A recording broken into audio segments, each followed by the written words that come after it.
Hey everybody, welcome back. We just saw the Ghostbusters Reboot remake thing. Yeah, we saw it. And I went and bought toys because it's fucking awesome. Oh my god. Okay, I'm gonna eat a shit ton of crow in this video, but first I need to tell you, this is the spoiler video. We're gonna talk all the spoilers, so this is your warning. Spoilers, spoilers, spoilers, spoilers, spoilers.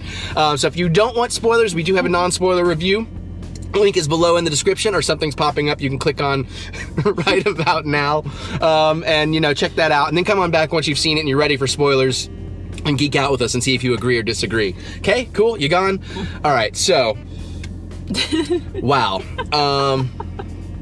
You know, I went in, I kind of got excited going into it. And he's telling himself, don't get excited, don't get excited. Right, because I didn't want my expectations to make me disappointed. I wanted to be open-minded and just see it. And like I've said, you know, a lot of people were complaining when I'm seeing the trailers and saying, I don't know, and I have problems with this, that, or the other. They're like, well, why would you give them your money? They'll just make more garbage with it. Well, this is a case of don't judge a book by its cover or don't judge a movie by its trailer. And that's why I am so glad that I actually went and saw it, because it is phenomenal. From start to finish, it is a blast. I had tears of nostalgia and joy and just had such a good time. Laughed out loud, chuckled, had a big old smile through the whole thing. Oh man, yeah, okay, yeah. All right, what? Yeah, I'm bummed. They only had this one. I have to go find all the others. Holtzmann. No, I know, but Holtzmann is so fucking good. Yeah. Okay, you start, because I don't even know where I want to start with this. Oh gosh. First of all, special effects are fantastic. They really are. Love the designs. I could just sit there and just look at pictures of all the ghosts, just because it's this layering effect. Yeah. Yeah, and the interactive lighting and all that stuff worked really, really well. Also, the mannequin. Yeah, the mannequin bit was great. Which made me think of the very first episode of the Doctor Who. Yeah, with the I'm blanking on what they're called. Yeah, but yeah, that was really cool. And Patty was awesome in that scene. Yeah. she was that there before? Don't answer that. She looks in the room with all the mannequins going, yep, that's a big room of nightmares. Yep, not doing that. Turns around, walks away. That was fantastic. Again, they showed some of the worst jokes in the trailers, and in context, those are funnier, but there's so much more stuff in there, too, that's so much better. Patty knows shit. She really does. The idea that she knows the history of New York and all that really does come into play, and she really helps, and, you know, it makes sense why she joins them. And I actually really liked how she joined them. She's just like, oh, I'm going to be part of you guys' group now. I'm going to be part of the club. They're like, what? She's like, no, I'm one of you guys. This is what happens when you have a bunch of non-confrontational people. They're like, okay. But my God, I gotta say, I got chills, and it was one of the tear moments. At the end, she had the idea how to close the vortex. You know, what if we use the nuclear thing on the Ecto-1? And they're like, good job, Patty, blah, blah, blah. It's like, well, they said something, and it was perfectly lined up. She said, I'm a Ghostbuster. And I just oh my God, that was fucking so well earned and just awesome. And the weapons and the evolution of the proton packs and the traps, because in the trailers I thought they're going too crazy with all these extra things and the punchy things and everything, but it's fucking awesome. It really works in the movie, and I think this is where I had my biggest nostalgic wave of joy was Holtzmann when she whips out her two pistols, and I'm tearing up talking about it. And the score does the original Ghostbusters song as score, as she's just kicking ass on 20 ghosts in Times Square. That 1 2-minute long section was just nerdy bliss for me. And yeah, I'm there's a tear about to roll down my face just remembering that. That was probably the most badass scene in the entire movie. Yeah, and it was so good. And everybody got their moment, but that moment was so good. Oh my God, and yeah, like you said, everybody got their moment. God, okay, I don't. How about we go ahead and touch on all of the cameos? Okay, let's do that. So the one thing I do want to say, the cameos were not forced, except I thought maybe Dan Aykroyd's. It was the only one where it's kind of oh, here's a cameo. It was still funny, but I thought that one was the one that felt like it was shoved in. And shoved in, I'm using loosely. But still, they did it relatively well. Yeah, no, it was. It just wasn't as smooth as the others, because I thought all the others were really smoothly woven in. We had the Harold Ramis statue as one of the honored professors in the school in the beginning. Yeah. I did see Ivan Reitman walk behind the news report at the end and check his watch and then walk out of frame. So that was cute. I missed that. Yeah, Annie Potts shows up as the hotel receptionist, Yeah. and she's all on the phone being polite to someone, and then the Ghostbusters walk up and she puts down, "What do you want?" and does the old line. I was like, oh my god, just totally nerded out over that. We'll do Bill Murray last, but at the very end, fucking Patty's talking about her uncle the whole time, and the Cadillac and all that. And they get the firehouse. We'll talk about that. But another Cadillac pulls up in front of it, and it's her uncle, and it's fucking Winston. Well, I mean, it's Ernie Hudson. And oh my god, how perfectly woven in that was. And of course, Bill Murray. Yeah. Bill Murray had a part. I don't even know. I wouldn't call his a cameo. He had a part in this movie because it was a couple of scenes spread out. He was like the ghost debunker. You know, like he goes around debunking all this stuff and calling everybody fakes, and he gets killed. Ghost throws him out the fucking window, which is great because you're like, holy shit, the Ghostbusters are there, and the cops are like, who threw him out the window? Yeah. And you're thinking, oh fuck, they're gonna get blamed for this murder. I'm saying, recalling that one of the ghosts is like that looks more like a demon to me, but okay. Yeah, well, technically they're all ghosty demons and all that stuff. Actually, going back to Dan Aykroyd, what I love is the fact that his cabby goes, they're just class 5 vapor apparitions, nothing to worry about. Yeah, and he's like, it's like, no, I'm not gonna, Chinatown, it's 1 block south of where I'm comfortable going. He's like, I don't go to Chinatown, and I ain't afraid of no ghosts. And then he just pulls away, and it's like, oh shit. So that was really, really cool. But that was, I do want to touch on that since we were on the cameos. That was what I was saying, is you could have had those roles in there and you could have had anybody in them. And I think one thing that would have made this movie like 10 times better, although I love it as it is, but could have pleased a lot more people, is if they didn't put the original Ghostbusters in those cameos and they didn't even promote cameos at all. And then because I got to set this up, the whole idea too is that the government and the mayor and everybody, they've been fighting ghosts forever, but they're always keeping it quiet. It's like a government cover-up thing. So I think it would have been cool if we got to the end, because they kind of get invited into that inner circle, and they get to the end and they find out, hey, there's been this team of scientists helping the government do this for the past 30 years, and they're introduced to them and they walk into a room and it was the original Ghostbusters, and then boom, they could have the exact same movie, tell the story they wanted to tell, but it was still technically a sequel. That's my only thing. That's like the only place I feel they really missed a major opportunity. But other than that, oh, it's so good. and oh, you know what? There's actually technically one more cameo. Rowan the Ghost, right? So their logo. In the movie, he turns into the 2-dimensional, the real Ghostbusters version. Like, I mean, it is that hand-drawn 2D cartoon. He turns into that before turning into the big, gross version of it, which is awesome, too. Which, quite frankly, looked like Dan Aykroyd to me. Yeah, a little bit to her, but I just couldn't believe, and it worked, that they had this hand-drawn 2D animated ghost. Yeah. Cartoon ghosts show up, and it just logically it worked within the story, and it was just, that was a killer fucking nod to all of us in the originals. So, I mean, I loved that so much.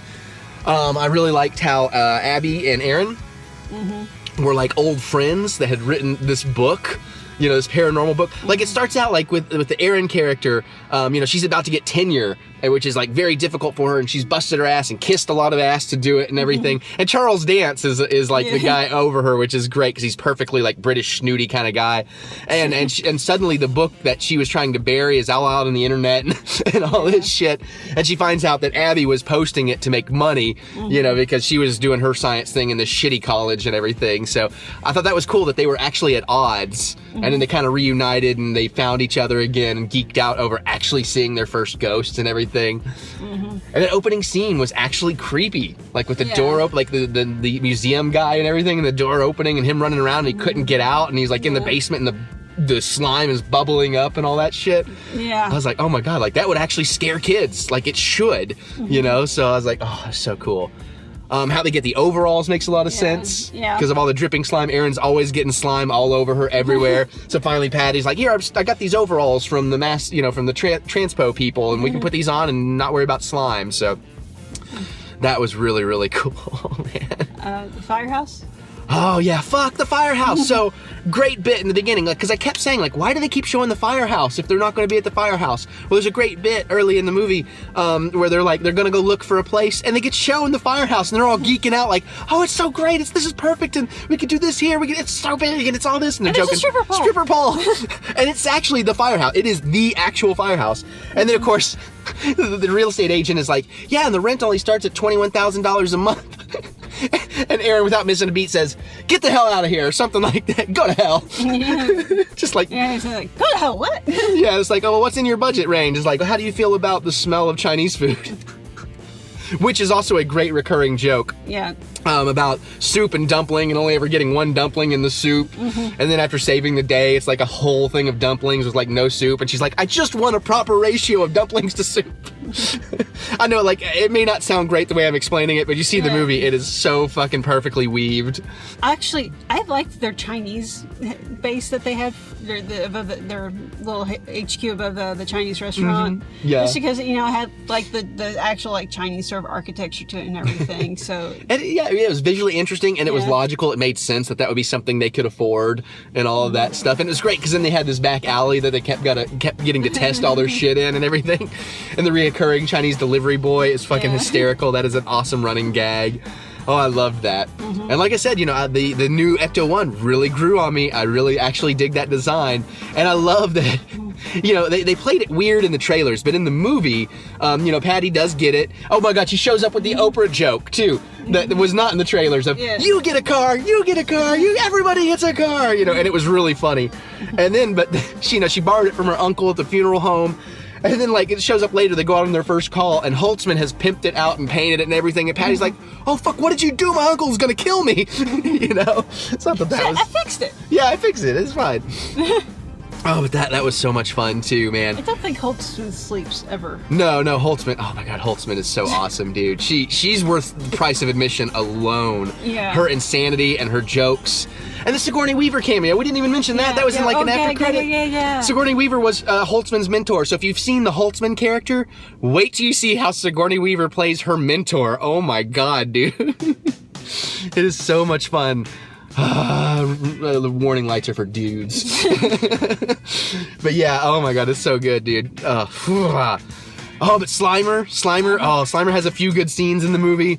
And steals the Ecto-1. And gets a girlfriend. Yeah, well, he drives the Ecto-1 around and steals it from him. And then he's driving and he has a girl Slimer with him. And they're like kissing and driving and there's all these other ghosts and they're doing the, okay. Return of the Living Dead did this bit of the zombie stealing a military Jeep and driving by like, brains, you know, and all this stuff. We stole that gag for Zeppo and played it, if you ever saw Zeppo Sinners from Beyond the Moon, about the zombie stealing the truck. But they played this gag perfectly in this. Ecto-1 kept kind of showing up, driving around with all these ghosts, just like, woo! Just like the party ghosts. They weren't there to cause any you know, they weren't like trying to kill people like all the other ghosts, which is a cool thing they did in this movie. They were just like driving around, just having fun, being chaotic. But yeah, that was, since I mentioned it, yeah, the ghosts are actually threatening in this. Like, you never really got that from the original movies, come to think of it. It was only ever really the big bad that was ever threatening. But, like, they made a point of, like, no, these ghosts kill people. They are trying to hack you up and slash you up and turn you inside out. You mean like their skins on the inside? Yes, their skins on the inside because their organs were on the outside. Is that okay, right? We'll just say yes. Oh my God. Yeah, the scene with the mayor. And the whole idea that the mayor's office and like the mayor's assistant are like, we love you guys. We thank you for what you're doing. You're doing amazing stuff. But we need to pretend that we hate you. So like, we're gonna have to completely discredit you to the public. Yeah. So there's even a point where it's like after they bust their first ghost and the mayor's assistant shows up and she's like, okay, well, you guys are gonna go out that way. We're gonna fake arrest you. I don't. Is she like another SNL chick? Maybe. Well, I don't know. Okay. We'll figure it out later. But she's like, well, we're gonna have to fake arrest you now, and your car's been towed, but real towed, not fake towed. And they're like, what? You know. So I love that conceit that, you know, they're trying to pretend they aren't with the Ghostbusters, but really they are with the Ghostbusters.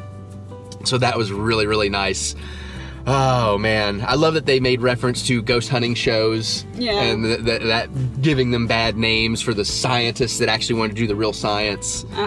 Oh God, the one joke about we caught an electromagnetic voice on tape, and she comes over and leans in, and it's a fart noise, and she's like, no one's ever leaned in before. We never even got anybody to walk over. Haha, you fell for the joke. And then Holtzmann's like, yeah, does it make it worse if I tell you that noise came out of the front? So I mean, oh shit. Oh God. Yeah. Mom, what does that mean? Right. Yeah. There's some stuff for the kids, but man, it was so good. Yeah, the only thing I just thinking, the only person we didn't get a cameo from was Martin. Not Martin. You're thinking Martin Short. I know. Yeah, Louis Tully was the character name. We're Rick Moranis. Rick Moranis. Thank you. Yeah. Well, I mean, he's like retired, so. Yeah. Unless he comes back for Spaceballs 2, which will never happen. But so mentioned in the non-spoiler sections, he loved Kevin. Kevin is like, I wanted to love him, but I couldn't quite. Yeah, it is a bit over the top with the dumb bimbo thing and the idea. Yeah, himbo. There you go. And that you know, and like they like none of the Ghostbusters really sexualized Janine in the originals. You know what I mean? They weren't like trying to hit on her all the time. Yeah. So that was a little awkward. But I mean, to me, that whole running gag worked. He was a bit over the top with the stupid. Yeah, I think it was just a little too. We're talking too stupid to live. Stupid. Yeah. He's the most unbelievable character. I can't believe that character would really exist to that extent. Everybody else I can completely believe is existing in this world. Yeah. He would. Yeah, you're right. He would have like walked in front of a bus or something by now. You know, when he doesn't want to hear something. So, you know, he won't listen to it, you know. And he took the lenses out of his glasses because he got tired of cleaning them. Yeah, so that solved the problem. I mean, but it is funny. But, oh my God, I love at the end too when he's like, when he gets a call during the end stuff. And he's like, yeah, Ghostbusters. Oh, so he sees the women walking by. That's a spiritual intergalactic actual, I'm talking like you. You know, like he's just getting all the words totally wrong and everything. So that was really cute. He just wanted to be a Ghostbuster. Yeah, and does that cover kind of what you wanted to get on, Kevin? Yeah, because I kind of agree with what you're saying there. Yeah, I'm not by any means saying it's a perfect movie. It has some flaws, but it's like, yes, he's pretty to look at, but you're too stupid to live. Yeah, I know, right? I think that's why I appreciated it. Like Abby didn't really like him at first. She was like disgusted by him because he was so stupid, you know, where the others are like, no, yeah, he's hot. But I appreciated that. The villain was pretty interesting too, that they actually had like a legitimate villain, and maybe one of the best villains Ghostbusters have had. I mean, he's not like the epic villain of Gozar or, you know, or Vigo, but he's more of a believable villain, if you will. It's more like an actual character, because he was a human, and he was creating these things that helped bring more ghosts to the world, and he was like doing it across these lines of paranormal activity that converged in a place to open a portal. Yeah. And, you know, he ends up like electrocuting himself so he can become the ghost, you know, the Rowan the Ghost that eventually takes the form of the ghost from the logo, as we said, was in the 2D real thing and everything. Yeah. So I thought all that was pretty cool, and it actually played really well. I do like after he inhabited Kevin that I'm glad they cut this out, because, you know, I'd heard a couple of things behind the scenes about this movie. One of them was about this idea that he possessed the entire military and police force and made them do a dance number just to like be ridiculous, and that was one of those things I'm like, oh God, this movie is going to be terrible. They cut that out, but then they put that like under the credits, so I was like, okay, no, that's a good use for it. So we got to see it, but without it taking away from the movie. So I did greatly appreciate that. Yeah, it worked so well that way. Yeah, it really did. And yeah, it was really, really funny. And actually, one of the other things with Rowan was very interesting is after he kills himself and they think that, you know, they've saved the city and everything, they find in his lair a copy of their book. Yeah. And they're going like, well, that explains why so much of his equipment looks like our stuff. Yeah. But Erin takes the book home with her, and she's kind of looking through it, you can see this guy's descent into madness as he goes from like scribbling the occasional note in the margin to like these full-blown drawings of him taking over the world. It's yeah, that was a really cool moment too. Yeah. That was a good touch. And then she runs to tell the mayor at the restaurant. Yeah. She's trying to open all the sliding doors that are just windows. Yeah. That was actually pretty cute. Again, like that moment of her being dragged away, dragging the table in the trailers looked so bad, and like it shouldn't, like it's too over the top, but within the context of the movie, it was really fucking funny. Like, you know, I really liked it. Even like, you know, earlier I thought I was gonna like that character, and then I saw a trailer where she's like freaking out to a video camera about Ghost are real, and that turned me off to the character. I thought, oh, now I'm not gonna like that character. Again, in context of the movie, I'm like, no, that's fucking awesome. I get it. It makes a lot more sense. So it was a good beat. Because, it's the first time they ever saw a ghost after their entire lives of trying to find one. So yeah. I like that idea. So that was pretty damn cool. Oh, man. There's just so much good stuff in this one. So then there was the whole concert thing. And again, just a stupid little nitpick for me, though. That metal band was, so not metal. And, especially where we just went to, these 3 massive concerts this weekend. It's oh, God, there's, no crowd there. That's a merch line. That merch booth ain't gonna sell out. But so that's a little nitpick. But still, that scene was better than it was in the trailers, as everything was better than it was in the trailers. Plus, there was another amazing cameo there. Because this band we saw was apparently the opening act for Ozzy. And it was actually Ozzy Osbourne that showed up. I thought he looked awful young, though. Yeah, they've made him up or CG'd him down or something. I don't know, but it was Sharon! I think I'm having another flashback! Yeah, that's all it was, but it was perfectly timed and pretty goddamn funny yet again. Because Ozzy, that's damn funny. Yeah. Lots of drugs in that man's system. But that was really cool. I liked how the proton packs and everything slimmed down, streamlined, and got a little cooler and cooler looking all the way through. So I like that we saw the evolution of that. I like that Holtzmann only ever showed true emotion 2 times. One was when Abby got possessed and starts destroying her babies, her proton packs. She really got mad there. And then at the end, it was so cute when she tried to toast them and explain she'd never really had friends until she met Abby, and now she feels like she has a family and blah blah blah blah. And I love you guys. And then and Patty's well, that was really real. And Holtzmann's she can't even stand her own emotions. So I thought that was just another great little character trait. Oh man. But yeah, look. It's not going to please everybody. There are going to be some people that there's just no change in your mind, but again, because if you thought that I was adamantly against this, I can't say that I was as adamantly against this as a lot of people, because that even though I really didn't think it was going to be any good, I kept telling myself, try and keep an open mind, try and just go enjoy what little elements that could possibly be fun. And like I said, I've loved every fucking bit of this movie, and I want to see it again. I want sequels. So let me tell you this. This is what I heard the original plan was a trilogy. And the first one would be women, the second one would be men, and then the third one would be the teams teaming up in an Avenger style thing. So what they said was the first one would have a reference to Zool, and then the second one would be the Gatekeeper and the Keymaster, and then the third movie would be them teaming up to fight Gozar the Gozerian. And I thought, that's really cool. If they do that, that'd be really cool. Post-credit scene, we got our Zool mention. So she had a good point too, that Holtzmann really looked like she could be the daughter of Janine and Egon. Yeah. So that'd be kind of cool. The other thing I just got to mention too is in the big battle at the end, the coolest thing about it is there was this whole sequence where it was truly teamwork. And I really liked that. They were all having each other's backs and saving each other and then getting in their own troubles, and the other one would come in and do something and save them, and, just this awesome teamwork stuff going on. So I was really excited with that. And I'm anxious to watch those kind of scenes over and over again, because that was quite enthralling, just as a film fan, as a cinema fan. It had all been built, and you're watching this this great team of friends just really kick some ass together.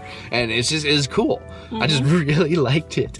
And the neon kind of ghosty stuff, it totally works. Again, in context of the movie, it totally works. It's not as over vibrant as you might think from the trailers. It just really plays well. And I'm so happy that this movie has turned out as good as it has. And I honestly cannot wait to see it again and again and again. I will be watching this one again and again and again. And I really hope they can continue on with sequels. And even if they don't do the girl team, boy team thing and then team up, that's fine. Just give me the sequels and keep doing, more and building up to something. That's fine. And maybe in this, they can start doing the franchise rights. I don't know if they could get away with doing the franchise idea, though, because the thing is now they're going to kind of secretly team up with the government. So I don't know how well they'd franchise. But, they could be we need extra help and extra teams and all that. So maybe. Yeah. So we'll see how it goes. But at this point, I'm perfectly fine with just watching these ladies again. So where do you rate these compared to the other 2 movies? Ooh. Now, see, that's dangerous territory. Because they really are, you can't really make that kind of comparison because there's 30 years between them. True. That's you have to handicap the original one for special effects available at the time. Right, things like that. And it's almost the reverse of being like, where did the prequel Star Wars rate with the classic Star Wars? You know what I mean? It's kind of almost the reverse of that. Because I don't know. Because the two originals really do stand on their own. They are great. They're not going to lose their power for me. I'm going to continue to love those. Because I've had 30 years with those, there's probably still above this.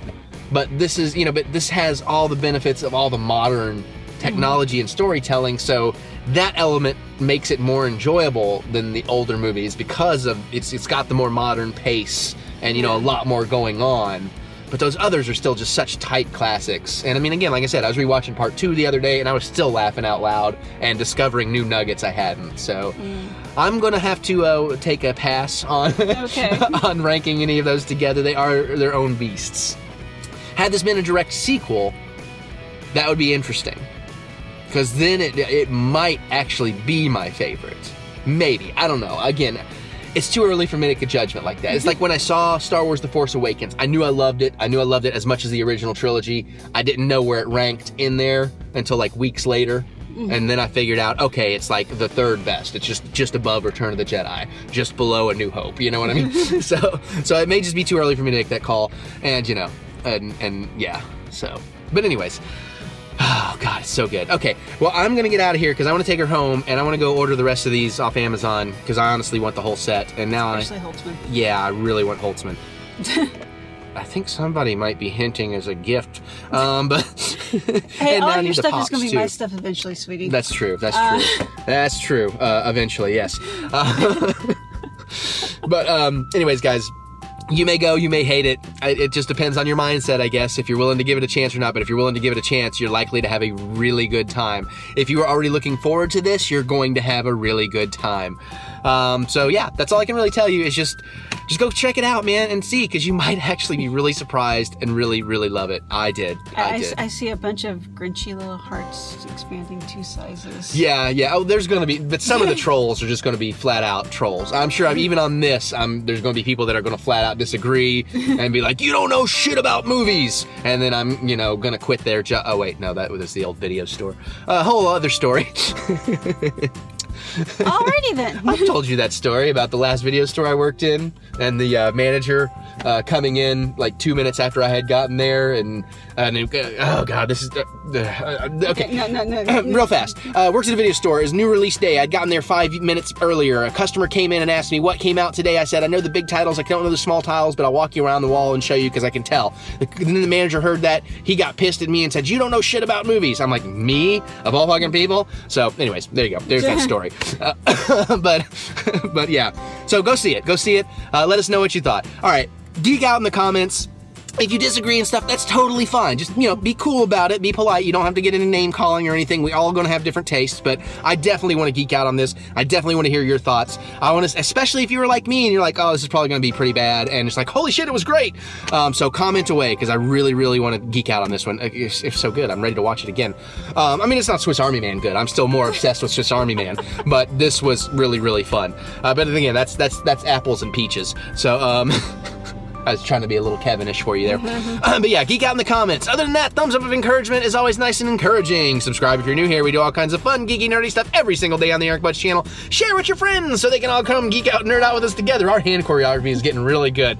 Other than that, if you're not getting enough of this channel, you want a bit more, you want a lot more, you want to help support the channel, help it grow, check out the Patreon link down in the description below. You might like what you find there. You might not. I don't know. We will see.